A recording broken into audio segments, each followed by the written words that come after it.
Hello, good morning, good afternoon, good evening, whatever part of the day this is. Hello, welcome back to Adventures with Sabrina. It is St. Patrick's Day today. I just got off the Mikado tour. This is my curls from the show.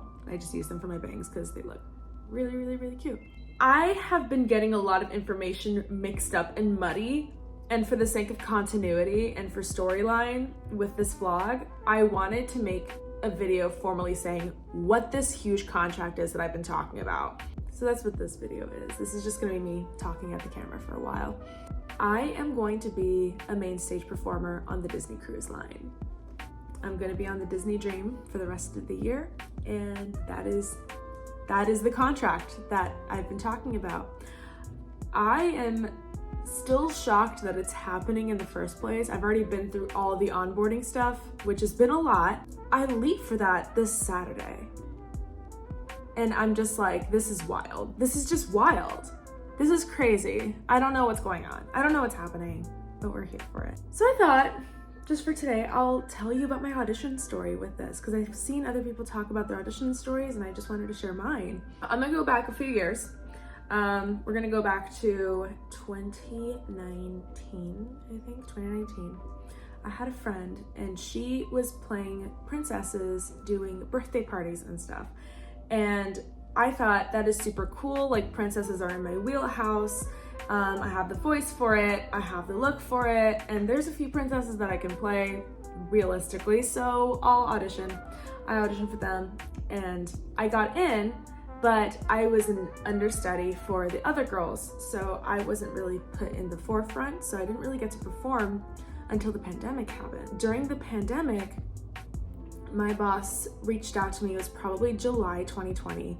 And she said, hey, I need you now. And I'm like, at this point, I was living in LA. I was living in LA pre-pandemic, and then I moved home to Fresno, California. And I didn't have anything. Like, I just had I probably had one ring light and that's it. And I ended up getting an entire setup in my bedroom, specifically for princessing over Zoom. And I made a couple trips back and forth to LA to pick up costumes, pick up wigs, learn how the costumes worked, and pick up props and stuff. And I turned my bedroom into a working studio so that I can get on Zoom every few days and entertain kids during the pandemic. I've said follow me on TikTok. If you go back far enough on my TikTok, you can see the vlogs that I was making about doing this. I was playing Moana and I was playing Jasmine at the time. There were 3 other girls that I worked with, and one of them was my friend from high school, and we were just having a great time just entertaining these kids. And I did that up until October 21 when I moved to New York. When I moved to New York, that is around the time that Encanto came out, and my boss from my Princess Company in California, she was like, there will not be a universe where you are not playing Mirabelle.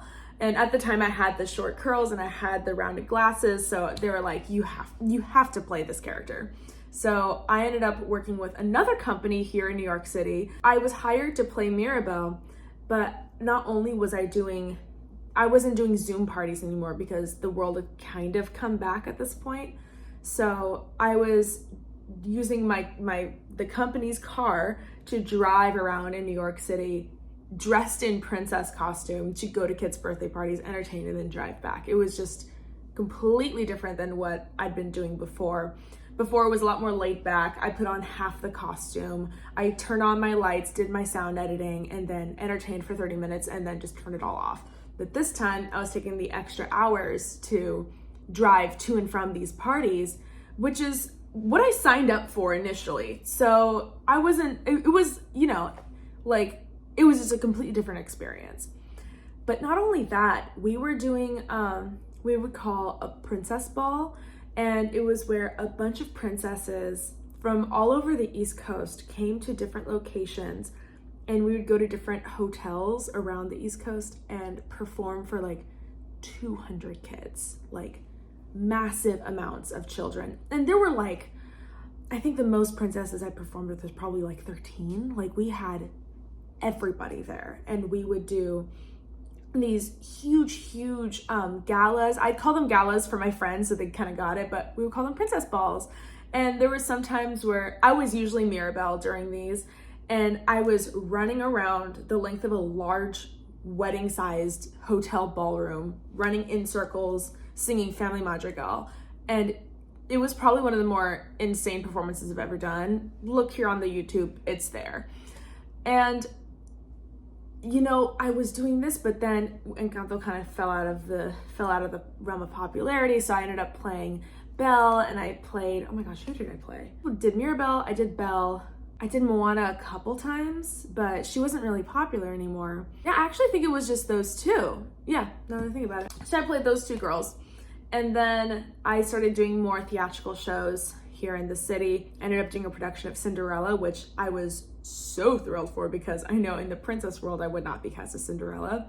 So doing the Rodgers and Hammerstein version was just like another one just to add to the list for me.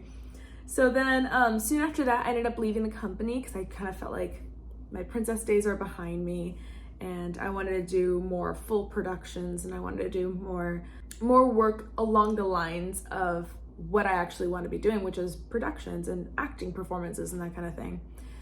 And then come November of 2023, last year, I was scrolling on Actors Access. If you're an actor, you know. If you don't, Actors Access is a website that performers use to find work. So we'll see everything from theatrical performances, tours, commercials,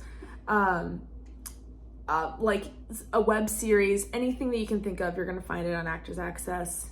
And I was just scrolling and I saw DCL, Disney Cruise Line.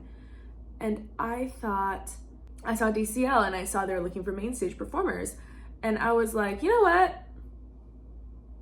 Why not? Why not? I didn't think that Disney would actually cast me, even though my colleagues that I've worked with, the company in New York, I've had 2 girls that I worked with go to Disney Cruise Lines. So I was like,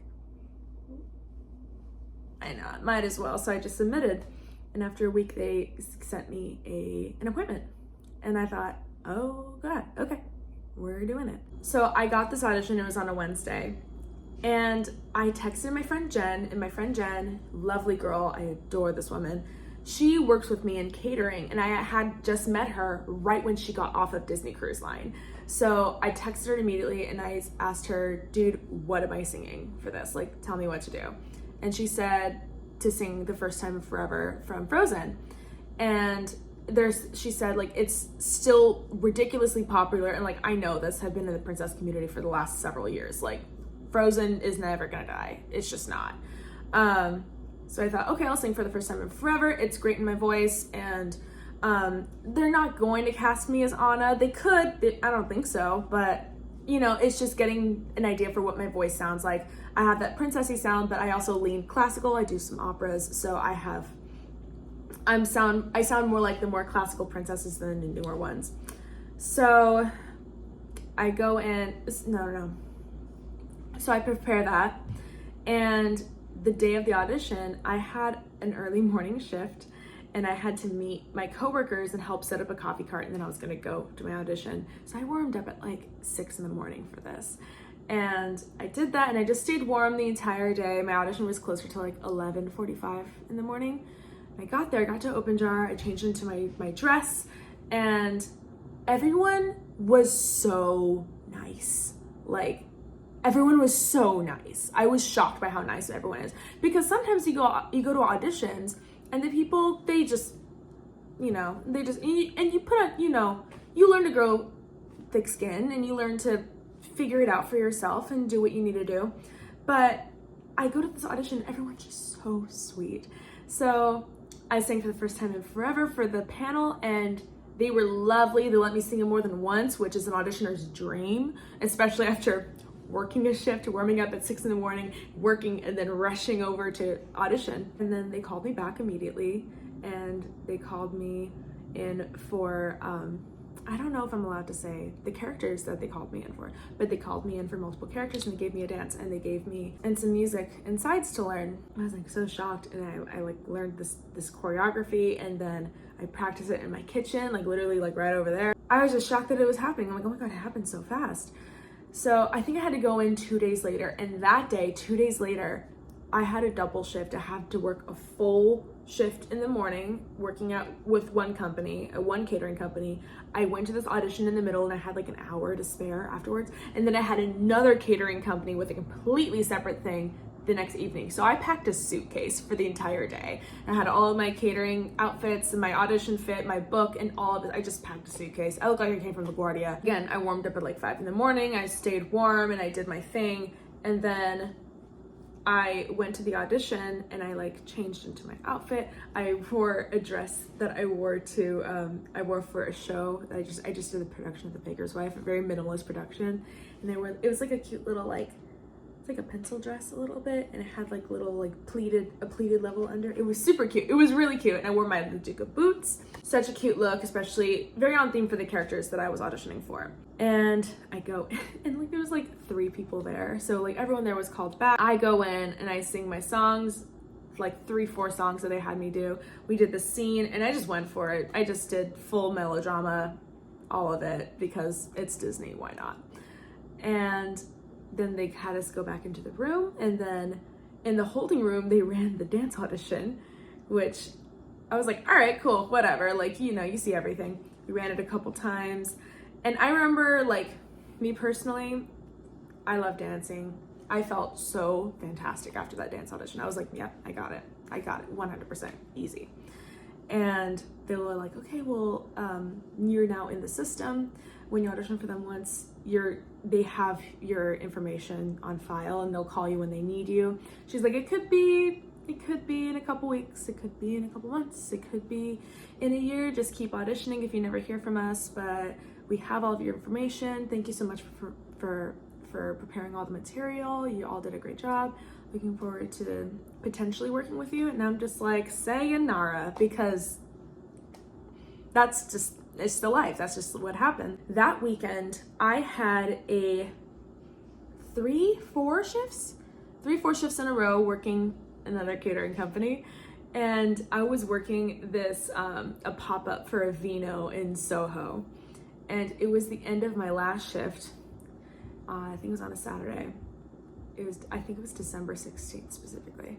And I was working and I cleaned up my station and I was getting ready to go. I remember I was really frustrated. I was so frustrated all day because I was dating somebody and he wasn't doing the things that I needed him to do. And I was just in this like, damn it, not again moment. Like I was just like I'm so frustrated and I'm so mad. I'm always checking my email and I was just checking in my email when I was about to leave. Still in the room, I was still venting my frustration to my coworkers and opened this email and I got a message from my manager that says, well, happy Friday, congrats. I'm like, what is it? And it said that I'd been accepted to Disney Cruise Lines. And this is like days after my audition. And I screamed, like I fully screamed, and then we had like a counter, like a register counter. I flopped onto the counter and then slid onto the floor, and my coworkers thought somebody died. They were like, oh my god, what happened? And then I like crawled back up onto the counter and I'm just here like, I'm on Disney Cruise Line. And then everyone started screaming, everyone, even like the fashion ambassadors were like, what's going on? And we're all just like, guys, I'm on Disney Cruise Line. And I just started screaming. Nothing's done yet. I just got the acceptance email and everyone's screaming. Everyone's dying. And then I immediately call my best friend Parker, my best friend Alex, and I call my parents. And we're all just like, okay, so now the next year of your life is planned. It's spoken for at this point. So I remember being in the subway and I'm just like talking to Alex, my tour roommate. And I'm just like, I'm gonna miss Iolanthe. She's like, fuck Iolanthe. Like, we're not doing, it's a show they're doing right now. And they're like, she's like, fuck Iolanthe, you're going on Disney Cruise Line. And I was like, full red tears on the Broadway Lafayette BDFM line. And it just, after that, my manager and I were just figuring out medical stuff and figuring out, I don't want to get into the full details of like actually onboarding, because I don't know if I'm allowed to talk about that, but there was a lot of anxiety dealing with some of the onboarding. I knew a background check wasn't going to be a problem because I literally worked an event where Secret Service had to be present, like not like 5 months ago. So I was like, this background check's gonna be fine. But everything else, dealing with all of the paperwork, I've kind of been like doing on my own a little bit, and that's like the first time I've been doing something like this. So it made me very nervous. But you know, it is happening. I've been like holding on to it for such a long time because I've just been like, man, I still don't believe that it's actually happening, and now it is. I landed at LaGuardia literally like what? I landed at like 3:30, 2:30? Yeah, around 2:30. It's about 6 p.m. here now, so I landed 4 hours ago. And 4 hours ago, I got my travel information for going to Toronto to rehearse. So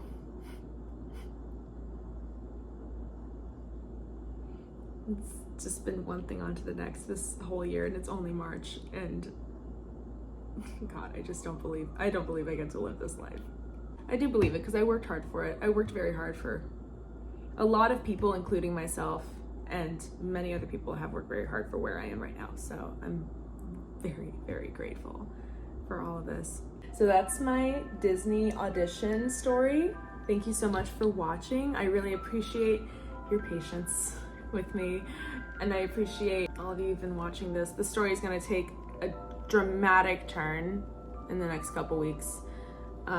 I don't know what my upload schedule is going to be like because there's a lot of hush-hush things. I just don't know what my life's going to look like a week from today. So, I don't know. We're going to figure it out though.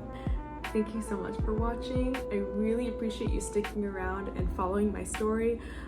Please follow me on Instagram. I post mostly there. I'm also on Blue Sky and on TikTok. Hopefully soon I'll be able to have some more vlogs from the last couple weeks up, but I have material from the Mikado tour that I finished filming literally like 2 hours ago, and my mom came to town to help me out, so you'll see some footage from that too. And I believe this coming week, which you'll see in a few weeks, is going to be a shorter episode because it is my last week in New York. Thank you so much for watching, and I'll see you soon. Bye!